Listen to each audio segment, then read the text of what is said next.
I was sound asleep. I heard a man's voice. Paul. And I sat up sharply. He had scared the hell out of me. I reached for the bedside table, where my Glock was. Paul, it's me again. I'm sorry to wake you up like this, but we have an emergency. Dan, who's Dan? Dan Jenkins. He runs Doris' office here in town. Dan, what the hell are you doing in my bedroom? I have a phone. I have a doorbell. I couldn't use the phone, and I didn't want to be seen at the door. We have a really big problem, and we need to talk.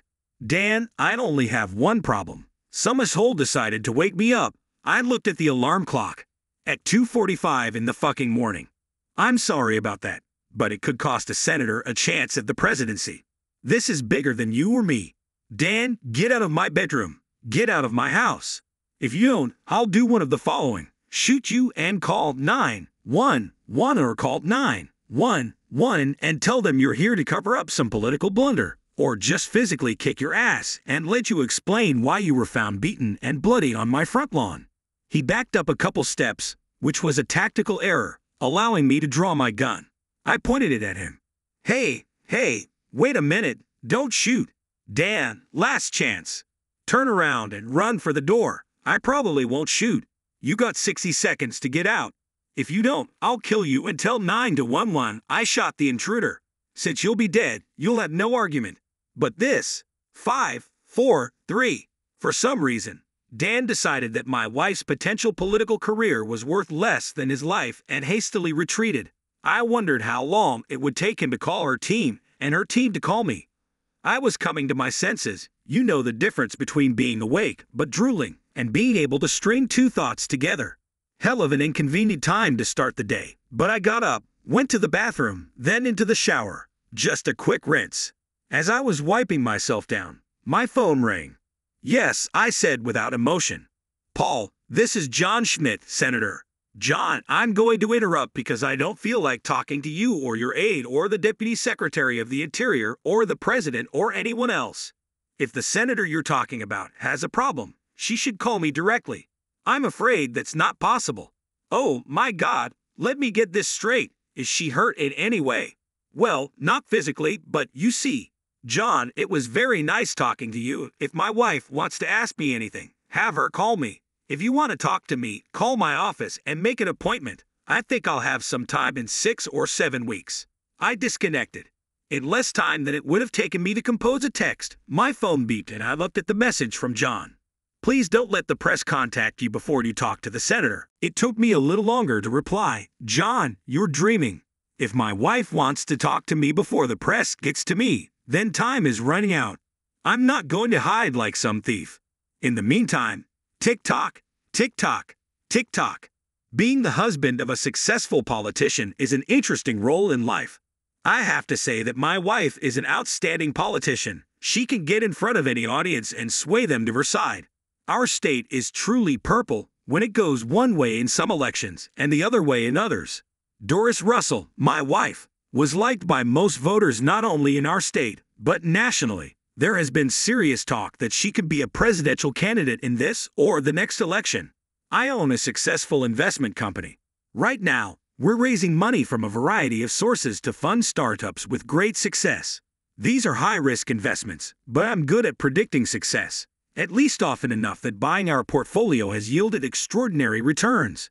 The downside, if any, is that I'm tied to our offices and travel frequently to evaluate companies seeking our financial support. I will say this. It is very difficult to maintain anything resembling a normal marriage when both parties are extremely successful. Being able to have children was the first sacrifice. In my opinion, they need parents who are involved in their young lives. I knew I was not up to the task, and Doris told me that if we were going to have children, we would both have to step up. We easily agreed that children were not our priority. The real difficulty is maintaining any kind of partnership. You'd think that when she was elected senator and moved to Washington, D.C., it would have made a big difference, but it really didn't. She could come home often to be with constituents. I could go there for long weekends whenever I wanted. Either way, there were times we wouldn't see each other for a week. We're both 38, married at 25, and by then we were both on the road to success. In the beginning, no matter how hard we worked, our time together was critical to that success. Being able to talk to someone who doesn't judge you and only seeks to understand is very important. It is equally important to offer advice to someone who may be leaning the wrong way, and in a way that is perceived as trying to help. And of course, there's the purely animal attraction of celebrating victories or forgetting defeats. Aggressively between the sheets is another way to grow together. But here you are in your 30s, the demands of the job are increasing, and suddenly your body demands sleep, at least once in a while. Something has to give, and slowly but surely it turns out to be a partnership. Doris and I swore to each other that we wouldn't let that happen. As if we could stop the rain. What really pissed me off was the nature of politics. If about 60% of people think something is bad, a good politician has to learn to either agree or instead mumble something unintelligible. Over time, she tried to convince herself that this was better than that, even though I knew she thought just the opposite, and my advice made it harder for her. Even though she agreed with me, she had to object because it was the right political move. We fundamentally disagreed. I believed that her best political future was to beat herself. She was led to believe that her chances would be better if she took the right side on less important issues. Her manager, or whatever he called himself, began to gain more and more of her attention. The first major fight was about 2 months ago. She accused me of trying to sabotage her because I disagreed with one of John's bullshit opinions. I told her that if she thought John was more on her side than me, then we were in trouble. Have you ever said something and really regretted it? She took my words to heart and believed me. I wanted her to realize that we were partners and John was leading her astray, and she heard that we were in trouble. So this morning, when some lackey on her staff jumped on me, I realized it was a tentacle from the conversation that we were in trouble. I wasn't going to hear it from them. I was going to hear it from her. My phone rang. Doris's ringtone. "Good morning," I said, not meaning it. "Why is it so hard with you?" "Doris," I instinctively wanted to hang up. "What makes you think I'm difficult?" "John told me." "Yeah, now you're going to tell me why John thinks I'm difficult." "I don't care about John." "Good." Chuckles. "You're right. I have a problem, and John convinced me it would be better if he explained it." "I see. Speaking to me now, would you say John was right?" "No, probably not." "Okay, now tell me what the big problem is." "It wasn't like that between us. You know that." She paused. Did she want confirmation? Not from me. We used to rely on each other. Now, more often than not, John gives me the best advice. I rely on him more and more. Another pause. I decide this is her hole. Let her keep digging. There's no easy way to say this. John and I have fallen in love. Still nothing amazing, though falling in love was disappointing. Silence seemed like the best option. We got caught tonight, in Bethesda. We decided it was far enough away and were having dinner in a public place, and some reporter caught us kissing. He somehow took pictures of us undressing each other as we entered my hotel room. He let us know what he had. The story will unfold in the morning. We have to get ahead of it. Another pause. You don't care. Don't you have anything to say? You're speaking in declarative sentences. I understood what you said.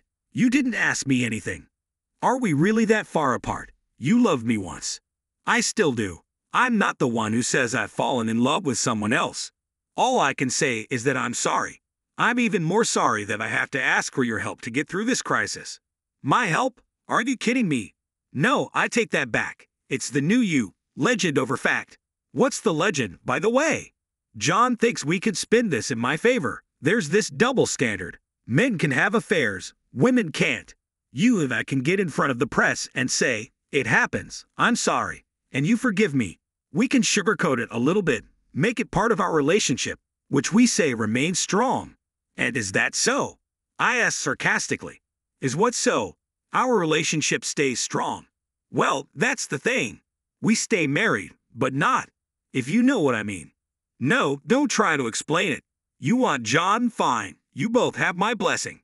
You want to get married? Fine. I'll try to forgive you. But I'll make sure you and John are in the past. Your choice. I heard muffled conversation.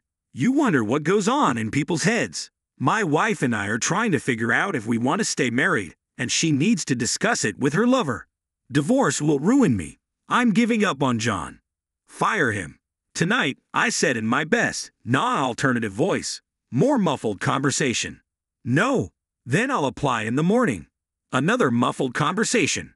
Good. Is that it? No, that's a condition to get us started.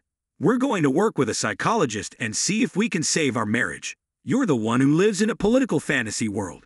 If we want to be married, we'll mean it. If you can't do that, then live with the consequences. Her tone has changed. I've always loved you. You're right. Living a lie will never work. I'm so sorry. Can you ever forgive me? Doris, I'll be honest with you. As always, I have doubts. It's intoxicating, you know, hearing your name and the office of President of the United States together. Muffled conversation again. Sorry, I asked John to leave. His strategies pushed my name so far, I lost my head. I'm sorry. How long has it been? Since we fought, I decided that being president was more important than being married. Obviously, you can't have one without the other.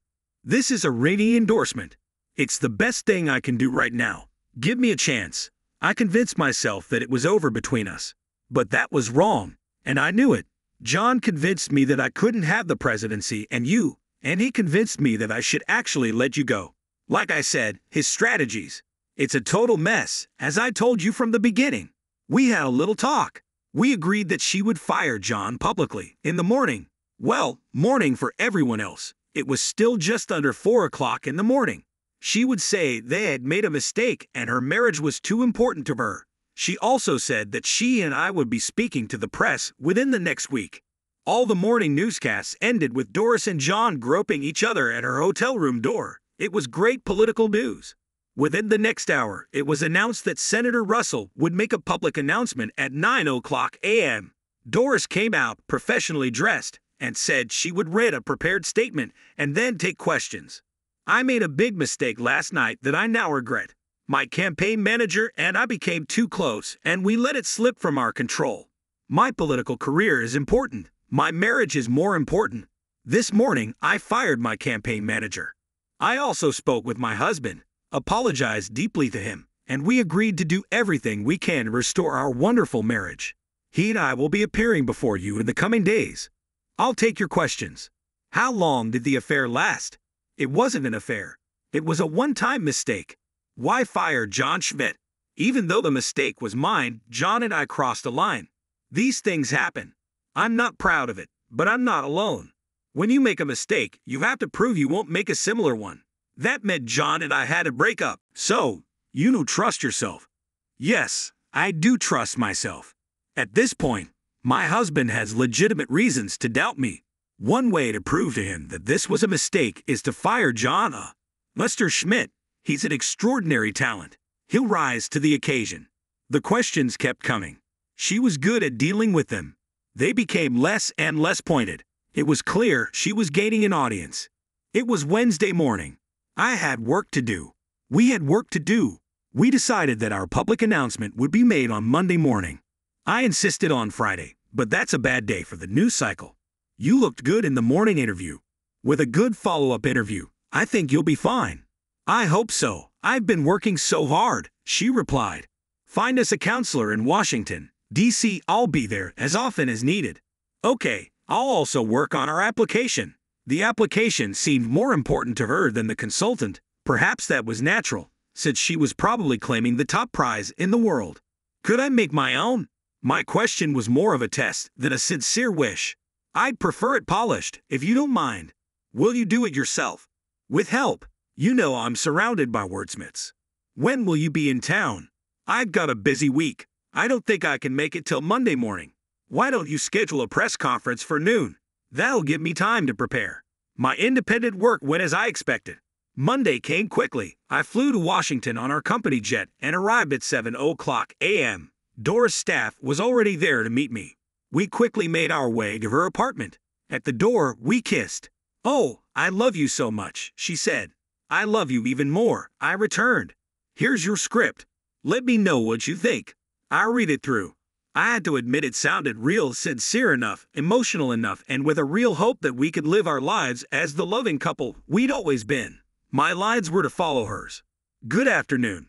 Today I brought my husband, with whom we have been together for 13 years, to report on our progress since last week. I am happy to say that we have a strong marriage that can overcome my indiscretions. We will be seeing the counselor twice a week for a while, until we find everything we need to do to repair our relationship. She talked about it at length some more. She explained her mistake and how remorseful she was. It was very impactful. After almost 10 minutes, she asked me to say a few words. Unfortunately, for our presentation today, I did a little homework on my own. I regularly use private investigators to make sure startups are what they claim to be. I arranged for discreet surveillance of a senator and her lover. She could fire him, but he remained her lover. He snuck into her apartment after midnight on Thursday/Friday morning. He never left, and I wondered where he was hiding while we worked on the presentation. I've always disliked political theater. When I said that, her eyes got big. That wasn't part of my script. My wife and I made several agreements to save our marriage. Unfortunately, she hasn't honored any of them, and today I'm here to announce that I've filed for divorce, and she's going to get it after this. What do you call it? Introductions. I'd be happy to answer any questions. There was a stunned silence. I have to hand it to her, she's unfazed. I can't believe this. It's a political dirty trick. My husband was never going to take me back and set me up for this outrage. I smiled and walked away. Several reporters asked me questions, which I answered honestly. Who knows how much honesty will stand up to political truth?